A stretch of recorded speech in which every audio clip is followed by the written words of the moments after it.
굿모닝, 나의 소망 되신 나의 주, 나의 하나님을 찬양합니다. 11월 18일 금요일 아침입니다. 오늘의 말씀은 다니엘 8장 15절에서 27절까지입니다. 먼저 말씀을 읽겠습니다. 나 다니엘이 이 환상을 보고 그 뜻을 알고자 할 때 사람 모양 같은 것이 내 앞에 섰고 내가 들은즉 을레 강 두 원덕 사이에서 사람의 목소리가 있어 외쳐 이르되 가브리엘아 이 환상을 이 사람에게 깨닫게 하라 하더니 그가 내가 선 곳으로 나왔는데 그가 나올 때 내가 두려워서 얼굴을 땅에 대고 엎드리매 그가 내게 이르되 인자야 깨달아 알라 이 환상은 정한 때 끝에 관한 것이니라. 그가 내게 말할 때 내가 얼굴을 땅에 대고 엎드려 깊이 잠들매 그가 나를 어루만져서 일으켜 세우며 이르되 진노하시는 때가 마친 후에 될 일을 내가 네게 알게 하리니 이 환상은 정한 때 끝에 관한 것임이라. 내가 본 바 두 뿔 가진 순양은 곧 메대와 바사 왕들이요 털이 많은 순염소는 곧 헬라 왕이요 그의 두 눈 사이에 있는 큰 뿔은 곧 그 첫째 왕이요 이 뿔이 꺾이고 그 대신에 네 뿔이 났은즉 그 나라 가운데에서 네 나라가 일어나되 그의 권세만 못하리라. 이 네 나라 마지막 때 반역자들이 가득할 즈음에 한 왕이 일어나리니 그 얼굴은 뻔뻔하며 속임수에 능하며 그 권세가 강할 것이나 자기의 힘으로 말미암은 것이 아니며 그가 장차 놀랍게 파괴 행위를 하고 자의로 행하여 형통하며 강한 자들과 거룩한 백성을 멸하리라. 그가 꾀를 베풀어 제 손으로 속임수를 행하고 마음에 스스로 큰 체하며 또 평화로운 때에 많은 무리를 멸하며 또 스스로 서서 만왕의 왕을 대적할 것이나 그가 사람의 손으로 말미암지 아니하고 깨지리라. 이미 말한 바 주야에 대한 환상은 확실하니 너는 그 환상을 간직하라. 이는 여러 날 후의 일임이라 하더라. 이에 나 다니엘이 지쳐서 여러 날 앓다가 일어나서 왕의 일을 보았느니라. 내가 그 환상으로 말미암아 놀랐고 그 뜻을 깨닫는 사람도 없었느니라. 초강대국들의 전쟁 위협과 갈등 사이에서 우리 정세가 굉장히 위태롭습니다. 재무장을 시도하고 있는 이웃 나라들을 바라보는 시선이 걱정스럽습니다. 유럽에서 벌어지고 있는 전쟁이 남의 일 같지 않습니다. 예나 지금이나 짐승의 권세는 그림자를 들이웁니다. 이러한 시대에 우리 가운데 들려주시는 하나님의 음성은 과연 어떤 말씀일까요? 거룩한 이들의 대화를 듣고도 이해하지 못하는 다니엘이 자기 앞에 사람 모양 같은 것이 있음을 보고 을레강 두 언덕 사이에서 들려오는 사람의 목소리를 듣습니다. 사람 모양 같은 것은 문자적으로는 용사의 모습처럼 보이는 이라는 뜻입니다. 사람의 목소리에 따르면 사람 모양 같은 것의 이름이 가브리엘입니다. 신구약 성경에서 가브리엘은 해석자 또는 계시의 전달자로 등장을 하죠. 다니엘은 자기에게 다가오는 가브리엘을 보고 두려움에 사로잡혀 얼굴을 땅에 대고 엎드립니다. 다니엘이 신적 경험의 충격에서 벗어나지 못하고 압도당했습니다. 혼수 상태에 빠진 다니엘이 메시지를 받을 수 있도록 가브리엘이 손을 대어 그를 일으켜 세웁니다.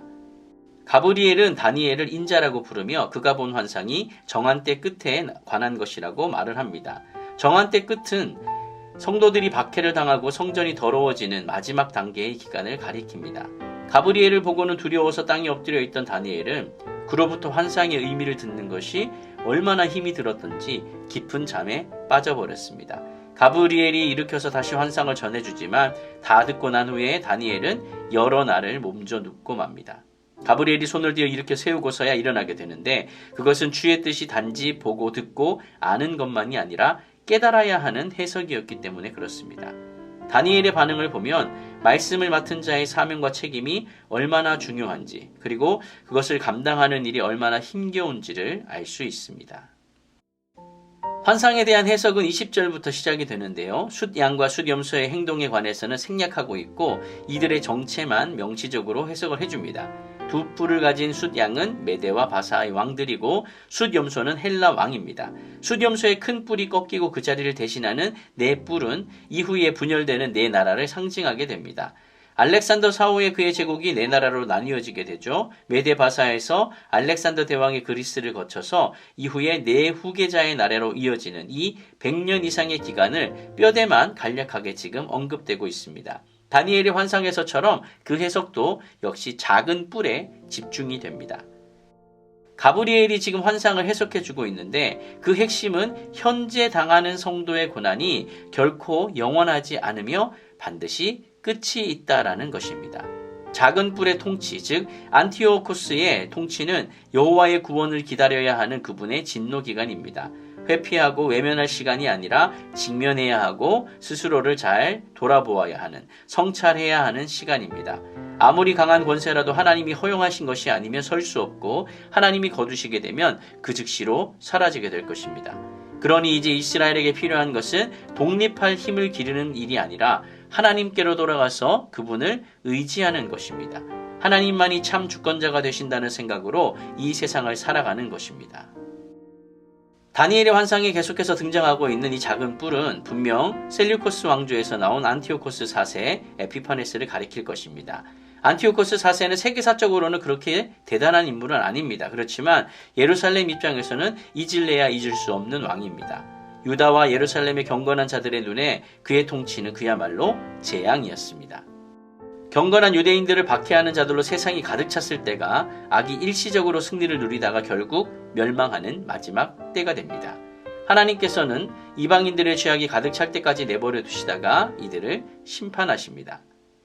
작은 뿔은 모든 것이 형통한 것처럼 보입니다. 모든 것이 다 자기 원하는 대로 되고 맘먹은 대로 되어갑니다. 속이는 대로 속고 치는 대로 다 멸망하게 됩니다. 하지만 그는 사람의 손으로 말미암지 않고 깨지게 될 것입니다. 자신의 강대함이 자신의 힘이 아닌 역사의 주관자이신 하나님의 결정이다라는 사실을 잊어버렸기 때문에 그는 교만하였고 여호와마저 인정하지도 않습니다. 그의 권세가 자기 힘으로 되지 않았다는 것을 모르고 스스로 높아진 이 세력은 결국 하나님이 정하신 때에 무너지게 될 것입니다. 악인의 형통함은 다른 악인을 심판하기 위한 도구가 되는 것뿐입니다. 하나님께 순종함으로 인해 얻은 형통함이 아니라면 그것은 축복이 아닙니다. 형통한 것처럼 보이는 결과 때문에 나와 하나님의 관계가 아주 지금 좋다라고 함부로 판단하지 말아야 합니다. 말씀을 정리하겠습니다. 세상 나라와 군왕들은 잠시 흥왕하다 결국 한 줌 흙으로 사라집니다. 영원한 권세도 끝이 없는 영화도 없습니다. 하지만 하나님의 뜻은 영원하며 반드시 약속하신 나라를 이루실 것입니다. 이 소망을 잃으면 닷 없는 배처럼 흔들리고 맙니다. 주님께 닻을 내리고 그가 주신 소망을 굳건히 붙드는 여러분이 되시기를 바랍니다.